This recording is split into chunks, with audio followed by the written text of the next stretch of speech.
Nah, jadi gini guys, buat kawan-kawan semuanya yang mungkin sekarang baru pertama kali belajar bahasa Jepang, baru mengenal gitu kan, baru masuk LPK lah, ataupun kalian yang sedang belajar sekarang gitu kan. Jadi ada satu metode yang bagus teman-teman, yaitu metodenya pemusatan kekuatan guys.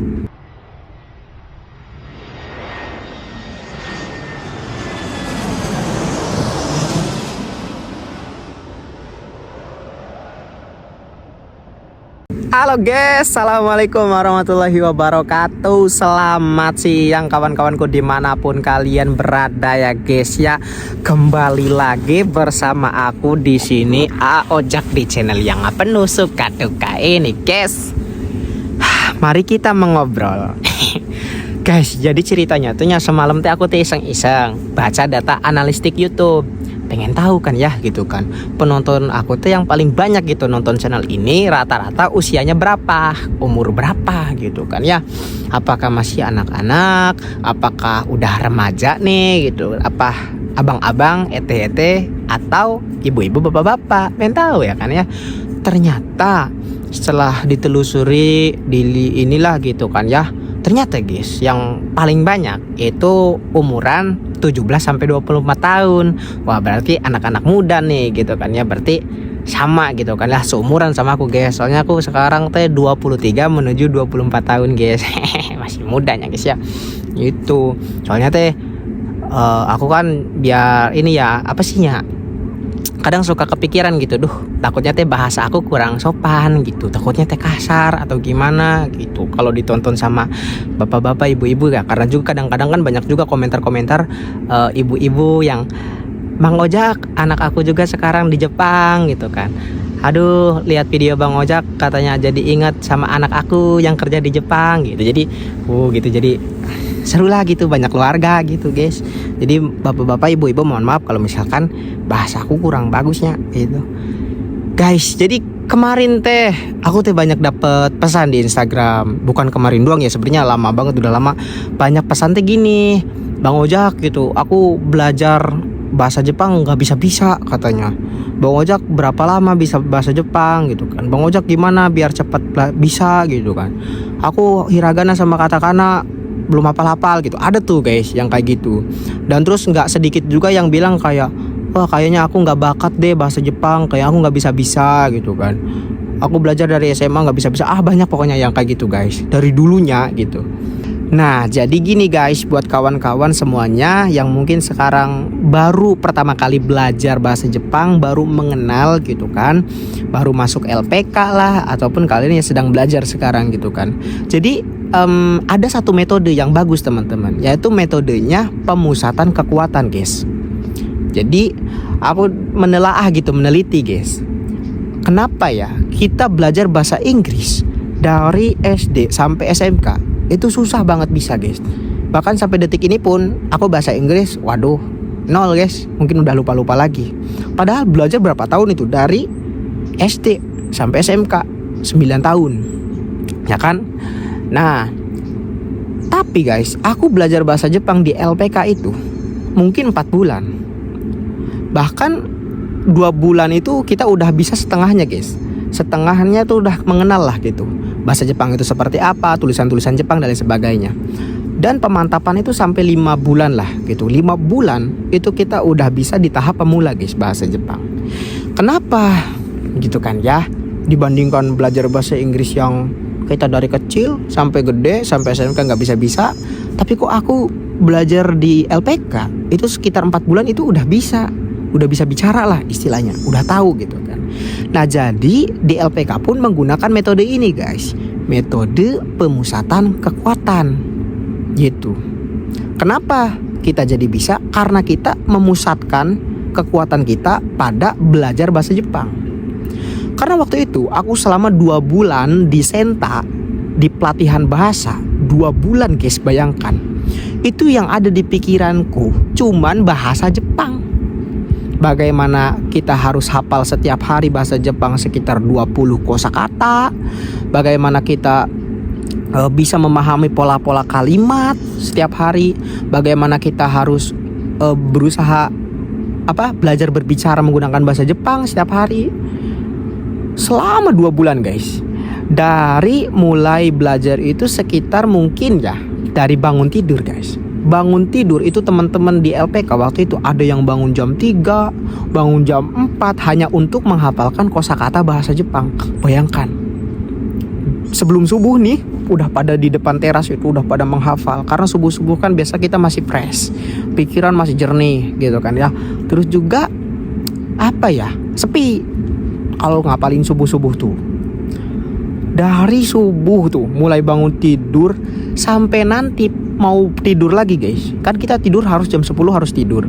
Nah kita dari habis Isya setengah 8 itu kita belajar mandiri di kelas sampai jam 10. Ada yang ngerjain PR-nya apa? PR bahasa Jepang. Nulis apa? Nulis bahasa Jepang. Ngapalin apa? Ngapalin bahasa Jepang.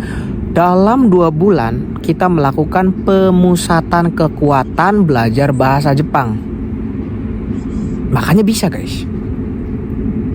Selama 2 bulan itu aku sampai ke bab 13 Shin Nihongo ya. Jadi sama seperti Mina Nihongo mungkin bukunya. Itu sama sampai bab 13. Kemudian dilanjutkan lagi 2 bulan berikutnya sampai bab 25. Itu guys. Sampai 25 bab itu ya kita udah bisa berbicara, udah bisa bertanya, udah bisa tanya jawab, udah bisa nanya kamu mau pergi kemana, dokoe ikimaska gitu kan ya, lagi makan apa gitu. Misalkan nanio tabete imaska gitu kan, sedang makan apa. Itu kita udah bisa berbicara seperti itu dengan metode pemusatan kekuatan gitu. Karena kita terpusat fokusnya ke situ. 2 bulan itu aku fokus belajar bahasa Jepang di Senta. Bahkan ya hampir mungkin sehari-harinya tuh dipenuhi oleh kosakata bahasa Jepang.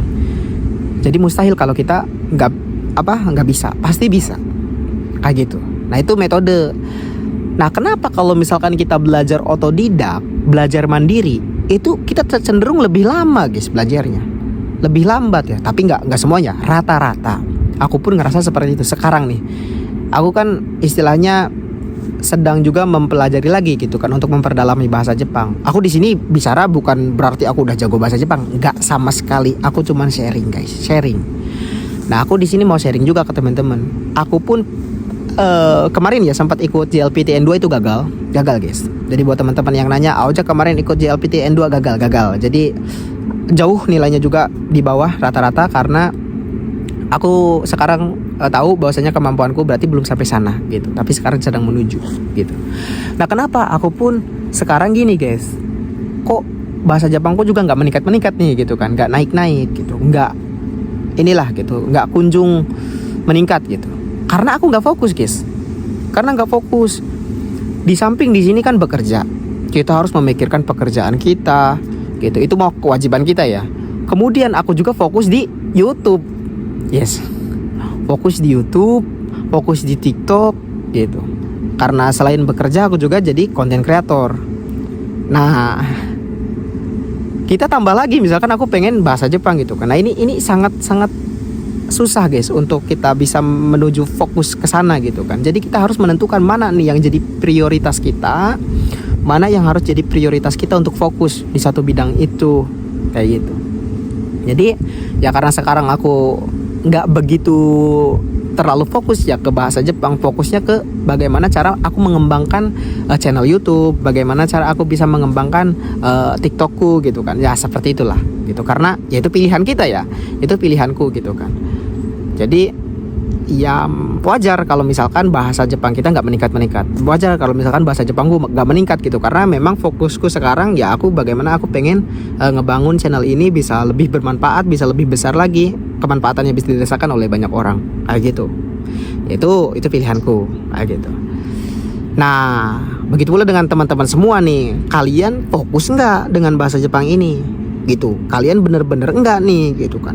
Kalau kalian mau sebenarnya, kalau kalian bener-bener pengen bisa gitu kan, apalagi teman-teman yang sekarang posisinya lagi nggak ada kerjaan. Misalkan teman-teman baru lulus sekolah, sedang menunggu pekerjaan, ataupun sekarang lagi menunggu keberangkatan ke Jepang, ataupun teman-teman yang sekarang lagi mempersiapkan pemantapan diri untuk pergi ke Jepang.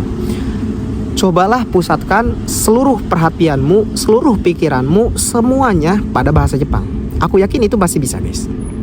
Aku yakin itu pasti bisa. Kayak gitu. Dan aku pun menggunakan metode ini, guys. Dan metode pemusatan kekuatan ini bukan hanya bisa digunakan untuk mempelajari satu, ya seperti bahasa Jepang doang, enggak. Kalian pengen belajar apa? Seperti aku ya, aku pengen bisa public speaking, bisa berbicara, terbiasa berbicara, ngomong depan umum, depan kamera. Ya makanya seperti ini, aku membuat vlog, aku coba untuk berbicara semampuku, memberikan informasi sevalid mungkin, sebaik mungkin, memberikan motivasi, memberikan inspirasi. Dan aku pun sekarang jadi terbiasa untuk berbicara di depan kamera. Aku terbiasa untuk berbicara improve gitu, tanpa teks, tanpa ini gitu kan, langsung apa yang ada di pikiranku, aku pengen ngomong, aku ngomong. Nah, itu tuh butuh latihan juga, teman-teman. Selama setahun ini aku berbicara seperti ini di channel YouTube, dan itu menjadikan aku istilahnya mendapatkan satu pelajaran. Aku jadi terbiasa berbicara, terbiasa berkomunikasi, terbiasa untuk membuat video-video seperti itu gitu, guys. Nah, jadi kalian harus gunakan metode ini. Contoh, guys, gini, guys, kenapa kita harus memusatkan, kita harus fokus. Laser aja, guys, laser. Sinar laser itu kalau terpusat itu bisa memotong apapun, guys. Ya kan? Kayak laser itu. Bahkan sunat aja ada yang pakai laser kan. Karena kekuatannya, guys, karena terpusat. Air pun kalau terpusat itu bisa memotong besi, guys. Karena fokus itu kan. Nah, aku pun sekarang sedang mendalami bagaimana caranya kita bisa memusatkan sebuah kekuatan ini untuk kita mendapatkan sebuah pelajaran baru atau sebuah skill baru, ya gitu kan, dalam hidup kita ini, guys. Seperti itu. Jadi ya mudah-mudahan metode ini bisa bermanfaat lah gitu, terutama bagi aku juga bagi kalian. Dan aku selalu ingin sharing, teman-teman. Kalau misalkan ada metode yang menurut aku ini bagus, aku ingin sharing ke teman-teman, barangkali ini bisa juga istilahnya worth it gitu kan di kalian gitu. Kalau misalkan ini metode bagus, ya alhamdulillah gitu. Kalau enggak, ya kalian bisa cari metode-metode lain. Itu metode pemusatan kekuatan, ya gitu. Jadi kalau misalkan kalian sekarang lagi memusatkan diri untuk belajar bahasa Jepang, fokus terus, guys. Kalian hafalkan kosakata bahasa Jepang, kalian harus mencari, nonton bahasa Jepang, semua dengerin bahasa Jepang, apa tuh bahasa Jepang. Fokus setiap hari, jangan rubah fokus gitu. Oke lah, kalian sibuk kerja, oke, aku juga sibuk kerja, sama. Oke lah, kalian sibuk sekolah, sama. Kita mungkin sama, pasti punya kegiatan masing-masing lah gitu. Tapi guys, kan dari setelah kita bekerja itu pasti ada waktu-waktu luang yang bisa kita isi dengan apa itu kita punya kegiatan. Bahkan sebelum kita berkegiatan di pagi hari gitu, kita bisa bangun jam 4, kita bisa bangun lebih pagi jam 3, kalian bisa melakukan sholat tahajud. Setelah sholat tahajud sebelum subuh itu kan kalian punya waktu tuh sejam atau 30 menit lah. Nah, itu kalian mau gunakan buat apa? Kayak gitu, guys. Pusatkan di situ. Setelah pulang kerja pun pasti ada waktu sejam 2 jam sebelum tidur, 3 jam bahkan sebelum tidur. Itu kalian mau gunakan buat apa? Gitu. Fokusnya kemana? Dalam jangka waktu berapa bulan kalian harus bisa kayak gitu. Seperti itu, guys. Nah, aku pun sama, guys. Di sini kan bekerja ya, pagi sampai sore. Nah, aku punya waktu mungkin pagi sebelum berangkat kerja dan setelah pulang kerja. Nah, aku mau gunakan di mana nih? Gitu. Nah, kalau aku, karena aku juga gagap teknologi, aku kurang memahami tentang teknologi, bagaimana cara mengedit video, bagaimana cara bersosial media gitu, di YouTube, di TikTok, di Instagram. Nah, setahun ini tuh fokus aku ke YouTube. Jujur, aku fokus ke YouTube, semua YouTube, tapi nggak 1 tahun, 6 bulan lah mungkin ya. Itu kemudian fokusku beralih ke TikTok gitu kan. Karena apa, guys? Karena kita harus mengikuti perkembangan zaman, bukan ya? Gitu. Kita juga harus cari sebuah sumber penghasilan baru gitu. Aku juga pun melihat YouTube, ya apakah ini bisa menjadi sebuah pintu rezeki baru buat aku gitu kan. Jadi aku mencoba di situ. Kemudian juga aku mencoba di TikTok. apakah ini bakal bisa menghasilkan juga sumber penghasilan baru untukku gitu kan guys. Jadi dan juga bukan cuman kita bisa mendapatkan sebuah pintu rezeki baru, tapi juga kita bisa memberikan sebuah informasi atau ilmu-ilmu yang bermanfaat gitu. Nah itu sih yang selalu menjadi prinsip aku guys, seperti itu. Nah, jadi buat teman-teman semua, gunakan metode pemusatan kekuatan ini. Oke? Ingat, terpusat, harus satu titik. Apa yang kalian inginkan, apa yang sedang kalian pelajari guys. Insya Allah dalam jangka waktu ya berapa lama ya? Dalam jangka waktu dekat pasti ada hasilnya, pasti terasa. Misalkan dalam waktu dekat pasti ada hasilnya guys. Yang paling penting kita harus bisa menggunakan dua. Yang satu juga gunakan kepedihan, dan yang kedua gunakan kesenangan. Apa contohnya? Gini, berapa lamanya? Nah, kadang ada juga yang nanya, Bang, kira-kira berapa lama ya untuk bisa menguasai bahasa Jepang? Nah, aku sekarang kadang-kadang ada juga yang bertanya gini, Bang, kira-kira kadang-kadang ada juga yang bertanya ke aku gini, Bang, kira-kira berapa lama ya untuk kita bisa menguasai bahasa Jepang? Nah, jawabannya adalah, kamu ingin berapa lama? Itu guys, kamu ingin berapa lama? Karena yang kita pelajari juga di LPK ya kan, waktu itu aku belajar selama 2 bulan, itu sampai bab 13 ya. Nah, kata sensei aku, kata guru aku, untuk kita bisa mencapai bab 13 itu kalau di kuliahan itu bisa sampai 6 bulan belajarnya. Katanya seperti itu. Dalam artian, oh berarti kita bisa mempercepat dong. Ya kan? Kita bisa mempercepat mempelajari sesuatu kalau misalkan kita terfokus, kita benar-benar mau meluangkan waktu kita benar-benar mau meninggalkan kenyamanan kita. Bener nggak? Ya kan? Gitu. Kita harus berani guys meninggalkan zona nyaman, zona dimana kita tidak nyaman. Kan kita nyamannya kan rebahan, main HP, scrolling TikTok, ya jadi penikmat konten gitu kan, dan lain sebagainya.